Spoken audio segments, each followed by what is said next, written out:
En intervention, donc de plus en plus de pompiers sont victimes d'agressions. C'est à la une dans l'Hérault.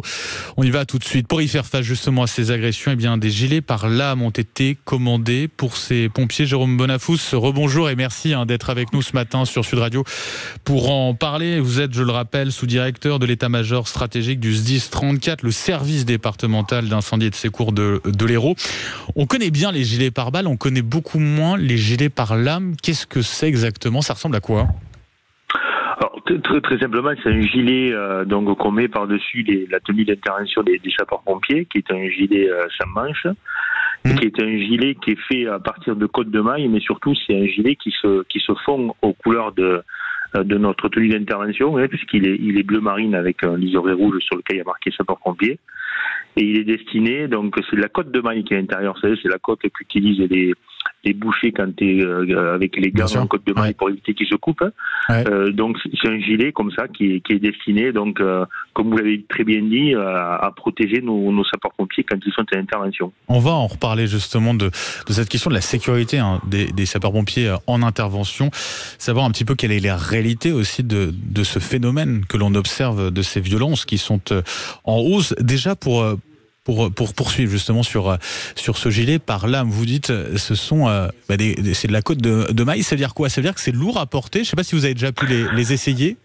Oui, bien sûr, on les a essayés, parce qu'on a fait. Donc, il faut savoir que cette initiative, elle est partie d'il y a à peu près 2 ans, où on a une équipe qui intervenait sur la commune de Montpellier, pour pas citer, donc qui a été pris à partie par une personne qui avait malheureusement poignardé sa maman et qui s'en est pris à notre équipage. Donc, on s'est dit qu'on ne pouvait pas rester comme ça.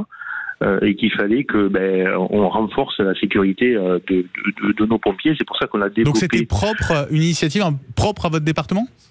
Oui, c'est une initiative propre à notre département, parce que le général qui commande les pompiers de l'Hérault est très sensible à la protection des personnels, et donc on a voulu développer ce type de produit en partenariat avec les partenaires sociaux pour renforcer la sécurité de nos pompiers. Alors, ça ne veut pas dire qu'on a fort heureusement des pompiers qui se font agresser par arme blanche tous les jours, mais vous avez vu la société actuelle avec tous les risques qu'il y a, notamment le risque d'attentat, qu'il ne faut pas négliger.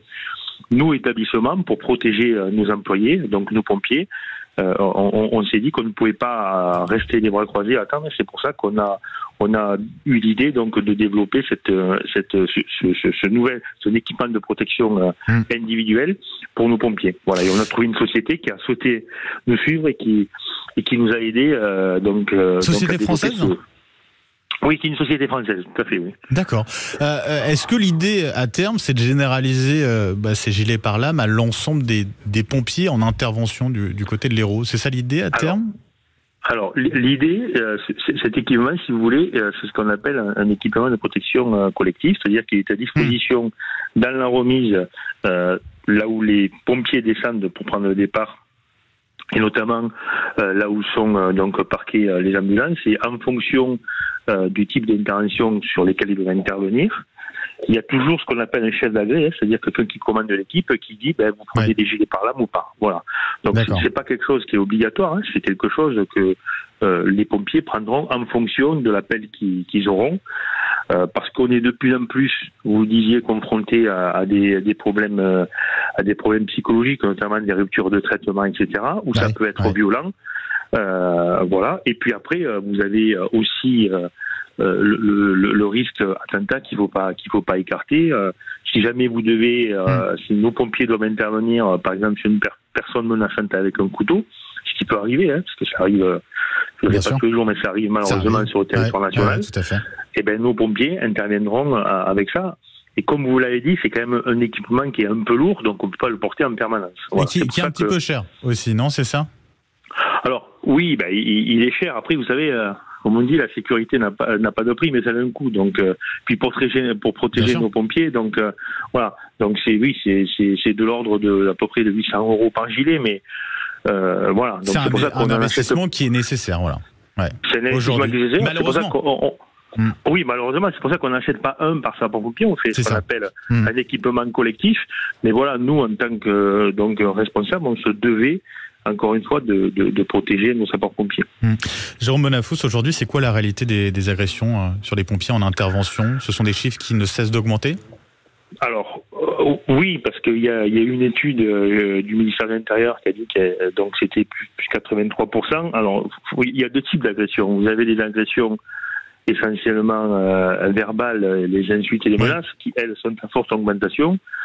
Et ensuite, vous avez les agressions, par exemple, physiques, qui peuvent partir de l'agression, une personne qui n'est pas contente du délai d'intervention, de la prise en charge et qui va vouloir frapper un pompier, ou à ce qu'on a vécu nous, plus grave encore, en utilisant des armes telles que les armes blanches. Donc c'est une augmentation, mais c'est parce que aussi, vous savez, nos missions ont énormément évolué. Aujourd'hui, on intervient beaucoup. Toutes les dernières chiffres de la délinquance sont montrés sur ce qu'on appelle les violences intrafamiliales. Et ce sont des scènes qui sont extrêmement violentes et sur lesquelles il faut que nous, on se prépare et on se protège. Et c'est pour ça qu'on a fait ça. Après, je vous dirais que des menaces et des insultes, il y en a pratiquement tous les jours. Et que, par exemple, dans le département de l'Hérault, c'est un peu plus d'une 60aine de plaintes qu'on fait par an. Donc ce qui est beaucoup parce que ça fait pratiquement à peu près 5 par mois. Mais nous, comme on dit, on ne laisse rien passer. Dès qu'il y a un pompier qui est victime d'une agression, il y a systématiquement un dépôt de plainte qui est fait. Et là-dessus, il faut saluer le travail de la justice qui suit énormément et qui fait des sanctions exemplaires. Et d'ailleurs, on fait... Nous, chaque fois qu'il y a un dépôt de plainte qui est suivi d'une action de justice, donc on l'annonce officiellement dans la presse pour justement dissuader les gens qui seraient tentés par ce fléau. C'était le cas d'ailleurs récemment d'un habitant de Béziers qui avait agressé un pompier. Il a été condamné à 18 mois de prison, dont 9 avec sursis. Et puis il a dû indemniser la victime à hauteur de 2600 €. Vous avez raison, c'est important aussi de les donner, ces peines-là. Jérôme Bonafous, pour conclure, pour les pompiers, est-ce qu'il faudra un jour aller jusqu'à s'équiper d'un gilet pare-balles?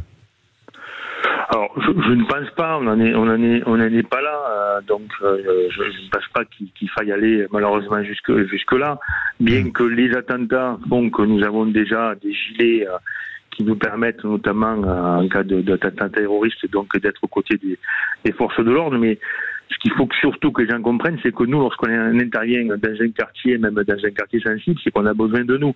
On ne vient pas faire de la prévention, on ne vient pas faire des opérations de police, mais on vient porter secours. Donc quand on vient porter secours, c'est qu'il y a une personne qui a fait 18 et qui est en demande de secours. Et donc c'est là où on a du mal à comprendre pourquoi on s'en prend aux sapeurs-pompiers, mais pourquoi on pourrait s'en prendre aussi aux équipes du SAMU, etc.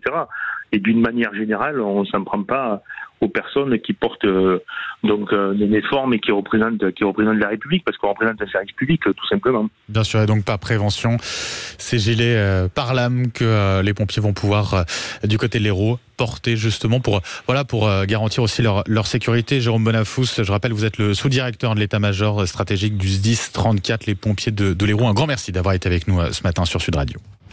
Le Grand Matin Sud Radio, 7h, 8h30, Benjamin Glaise.